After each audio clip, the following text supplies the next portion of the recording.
नमस्कार, मेरा नाम है डॉक्टर पुरु धवन और आज इस वीडियो में हम बात करने वाले हैं कि पार्किंसन पेशेंट के लिए बेस्ट वेजिटेबल्स कौन सी हैं कि जिनकी हेल्प से हम थोड़ा सा अच्छी ताकत उठा सके, क्योंकि पार्किंसन तब होता है जब हमारे ब्रेन के सेल्स मरना शुरू होते हैं।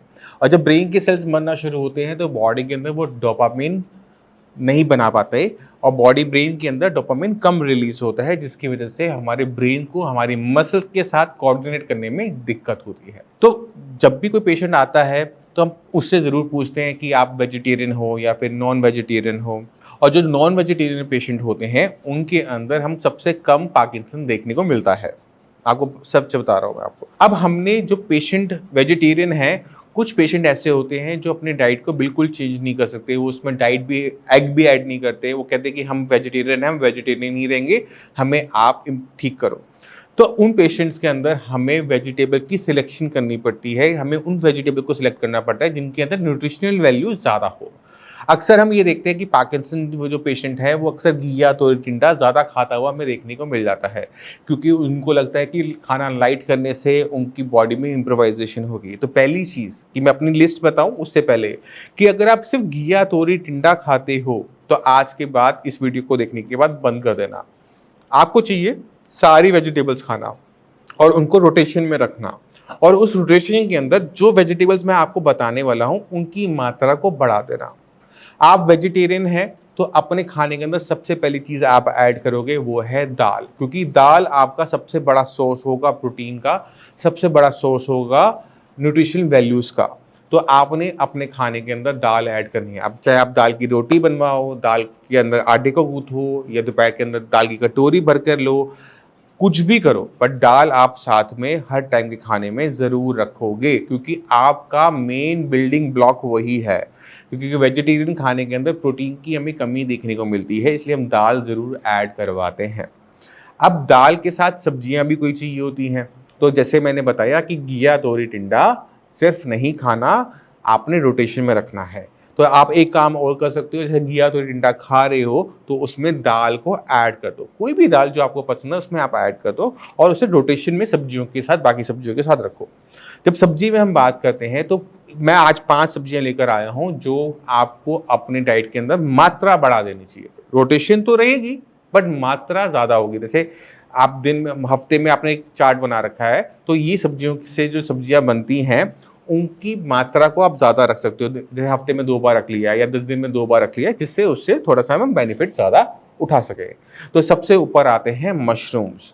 मशरूम्स के बारे में हम सब जानते हैं कि मशरूम्स में ताकत किसी और सब्जी के मुकाबले ज़्यादा होती है, उसमें प्रोटीन ज़्यादा होता है, उसमें विटामिन मिनरल्स ज़्यादा होते हैं। अब मशरूम्स जो हैं बहुत सारे टाइप के आते हैं, बटन मशरूम आते हैं, फ्लैट टाइप के भी मशरूम्स आते हैं जो कि आप स्क्रीन पे देख पा रहे हैं। इन सभी को जो भी मार्केट में आपके घर के आसपास अवेलेबल हो उसको आप अपनी डाइट के अंदर ऐड करेंगे।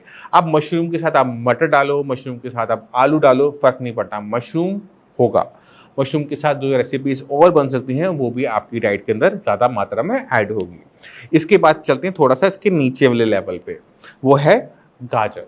गाजर को हम देखते हैं, गाजर रेड रेड कलर की होती है, तो उसमें विटामिन ए, फ्लेवॉइड्स बहुत अच्छी मात्रा में होते हैं, तो इसको भी आप अपनी डाइट में ऐड कर सकते हो। पर ध्यान के रखना है रोटेशन हो, चाहे आप गाजर और मशरूम की कॉम्बिनेशन बनाओ, किसी का भी कॉम्बिनेशन बनाओ, बट आपकी उसके अंदर डाइट के अंदर गाजर की मात्रा रखी जा सकती है। तीसरी चीज़ आती है बीन्स। बीन्स जो है इनके अंदर भी हम न्यूट्रिशनल वैल्यू औरों के मुकाबले ज़्यादा देखते हैं कंपैरेटिवली, तो बीन्स को भी ऐड करने से हमें सेम बेनिफिट मिलता है जो कि हमें गाजर और मशरूम को ऐड करने से मिलता है। तो अपने डाइट के अंदर हम तीसरी वेजिटेबल के ऐड करने वाले हैं वो है बीन्स। बीन्स बहुत सारी टाइप की आती हैं, तो कोई भी आप बीन्स लेंगे आपके लिए वो बेनिफिशियल रहेगा, और कॉम्बिनेशंस हम बना सकते हैं, उसमें हमें महारत हासिल होती है इंडियंस को। कोई फिक्स सब्जी बनाना ज़रूरी नहीं होता, कॉम्बिनेशन बनाओ, मटर के साथ बना लो, बीन्स उसके साथ, आलू के साथ बना लो, बट हमें कॉम्बिनेशन बनाते हुए चलना है। और चौथी वेजिटेबल के ऊपर आते हैं वो है ब्रोकली। ब्रोकली हम सब जानते हैं कि उसकी न्यूट्रिशनल वैल्यू प्लेन गोभी से ज़्यादा होती है, तो अगर जहाँ पे आपने प्लेन वाइट वाली गोभी खानी, कॉलीफ्लावर खाना है, उसकी जगह हम ऐड कर सकते हैं ब्रोकली। जहाँ पर हमने कैबेज खानी है वहाँ पर हम ऐड कर सकते हैं ब्रोकली, और ब्रोकली और मशरूम का कॉम्बिनेशन भी अच्छा बनता है, जो मुझे पर्सनली पसंद भी है। अब चलते हैं अपनी लास्ट के ऊपर, और उसमें आती है पालक। पालक से लोग डरते बहुत ज़्यादा हैं, इसमें कीड़ा होता है या इससे पथरी हो जाती है, इसमें आयरन कंटेंट ज़्यादा होता है। ये हमारे लिए बेनिफिशियल है पार्किंसन के अंदर। जब आपके ब्रेन को हमने ताकत देनी है तो हम उसमें कोई ताकत छोड़ते नहीं, उसमें आयरन भी हो, उसमें B12 भी हो, उसमें सारे विटामिन मिनरल सारे हों, तो इसमें लिए हाँ पत्तेदार सब्जियां ज़्यादा मैं प्रेफर नहीं करता। मगर फिर भी अगर हमें पत्तेदार सब्जी खानी है तो उसके अंदर हम स्पिनिच को ले सकते हैं, साथ में मेथी को भी ले सकते हैं। ऐसा नहीं कि मेथी खराब है, मेथी भी अच्छी है, मेथी को भी हम अपनी डाइट के अंदर ऐड कर सकते हैं। तो इनकी मात्रा, इन 5 सब्जियों की मात्रा को हम बढ़ाकर ज़्यादा ताकत उठा सकते हैं उसी उतनी ही मात्रा के खाने से। रोटी हमने 2 ही खानी है, बट अगर हमारी खाने के अंदर सब्जियों के अंदर सब्जियां थोड़ी ज़्यादा न्यूट्रिशनल वैल्यू वाली होगी तो थोड़ी सी ज़्यादा ताकत हमें मिलेगी। हमने ताकत अंदर डाली, इसका मतलब ये है कि हमारे ब्रेन को थोड़ी ज़्यादा ताकत मिली, क्योंकि ब्रेन को एनर्जी कंजम्पशन वाला ऑर्गन है, बहुत ताकत लेता है। अगर आप कोई काम कर रहे हो, कोई ब्रेन वाला काम कर रहे हो, ब्रेन कितनी जल्दी थक जाता है, और जब ब्रेन थकता है तो पूरी बॉडी भी थकावट महसूस करना शुरू करती है। तो ब्रेन के हिसाब से सोचो, ब्रेन के हिसाब से खाना दो। और वेजिटेरियन खाना मैं प्रेफर नहीं करता किसी भी पार्किंसन पेशेंट के लिए। मगर जो हार्डकोर अब हैं, नहीं खा सकते, नॉनवेज नहीं ले सकते, उनके लिए यही सब्स्टिट्यूट बनता है। और सबसे अच्छी बात क्या रहती है कि वेजिटेबल से जो सूप बनता है ना, उसका इंटेक आप जरूर शुरू करो। आप दिन में क्या करते हो, दिन में 3-4 बार चाय पीते हो और अपनी भूख को खत्म कर देते हो, जबकि हमें ऐसा करना चाहिए कि हमें कुछ ऐसा लेना चाहिए जिससे हमारी जो भूख है, जो खाने की जो हमारी इच्छा है, वो बढ़ जाए। और उसमें सूप बहुत अच्छा काम करता है। तो पालक है, चुकंदर है, गाजर है, मशरूम है, इन सबको सूप फॉर्म में आप इनटेक करोगे तो ताकत भी गई और आपकी भूख भी पहले से बेटर अच्छी लगेगी। इसलिए जब हम 5 स्टार होटल्स में जाते हैं तो क्या करते हैं, सबसे पहले सूप ऑर्डर करते हैं। सूप क्यों प्रेफर किए जाते हैं, क्योंकि ये आपकी एपेटाइजर की तरह वर्क करते हैं, आपकी भूख को वो खोल देते हैं और आपका जो खाना इनटेक है वो पहले से बेटर हो जाता है। तो चाय को अपनी डाइट से निकालो और दिन में 2 बार बढ़िया सा सूप बनाओ, उसमें दाल भी डालो, उसमें मिक्स वेजिटेबल्स भी डालो, कभी पालक ज़्यादा कर दी, कभी चुकंदर ज़्यादा कर दिया, कभी मशरूम ज़्यादा कर दिया। इस वेरिएबिलिटी के साथ आप अपनी डाइट को इन्हांस करो, इनरिच करो, जिससे पार्किंसन पेशेंट जो हैं आपके फैमिली में या आप खुद हैं, उनकी ब्रेन को अच्छी न्यूट्रिशन वैल्यूज़ मिले और वो पहले से बेटर वर्क कर सके। और जब हम अपनी पसंद का खाना खाते हैं तो मैं आपको बताता हूँ, डोपामाइन जो है वो खुश रखने वाला हार्मोन है। तो अगर आप मन मार के घिया तो टिंडा खा रहे हो तो आपके ब्रेन को नुकसान होगा, मगर अगर आप वहीं पे खुश होकर अपनी पसंद का खाना खा रहे हो, उसमें न्यूट्रिशनल वैल्यू डाल के खाना खा रहे हो, वहीं पर आपकी ब्रेन के अंदर डोपामाइन ऑटोमेटिक तरीके से ज़्यादा रिलीज होगा।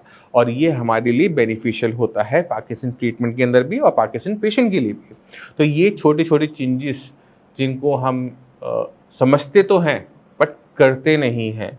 क्यों नहीं करते? अननोन रीजन से। तो इस वीडियो को देखने के बाद आपने क्या करना है, आपने एक डाइट चार्ट बनाना है कि आपने सुबह क्या लेना है, दोपहर में क्या लेना है, रात को क्या लेना है। अगर आपको हेल्प की ज़रूरत है, अगर आपको पार्किंसन में ट्रीटमेंट की ज़रूरत है, तो हमारी पूरी टीम अवेलेबल है। पूरा जब आप ट्रीटमेंट शुरू करोगे तो डाइट चार्ट दिया जाता है और उसमें ही छोटे छोटे बदलाव दिए हुए होते हैं। तो अगर आप पेशेंट हो ऑलरेडी श्रेयास के, तो इनको थोड़ा सा अपनी डाइट के अंदर ऐड करो, क्योंकि मेडिसिन की लिमिटेशन होती है बट खाने की लिमिटेशन नहीं होती। ट्रीटमेंट एक टाइम के बाद बंद करना होता है, बट जब हम खाने को ही दवाई बना लेते हैं, मेडिसिन बना लेते हैं, ट्रीटमेंट बना लेते हैं, तो ट्रीटमेंट भी जल्दी खत्म होगा और आपको पार्किंसन की दिक्कत कम बढ़ेगी या फिर वो रुक जाएगी। क्योंकि पार्किंसन जो है वो सेल्फ प्रोग्रेसिव डिसऑर्डर है, यानी एक बार शुरू हो गया तो आप ये लेके चलो कि आपकी दिक्कतें बढ़ती ही चली जाएंगी। तो उसे धीमा करना, उसे रोकना, उसमें खाने का बहुत बड़ा रोल होता है। तो आपको मैंने जैसे समझाया वैसे आप अपनी डाइट में बदलाव कर सकते हैं और आप पार्किंसन से इसे आसानी से लड़ सकते हैं। इसी के साथ आप सभी से मैं चलने की आगे चाहूँगा। मिलते हैं अगली वीडियो में कुछ नया लेकर, कुछ आपके लिए और ज्ञान लेकर। इसके साथ आज्ञा दीजिए।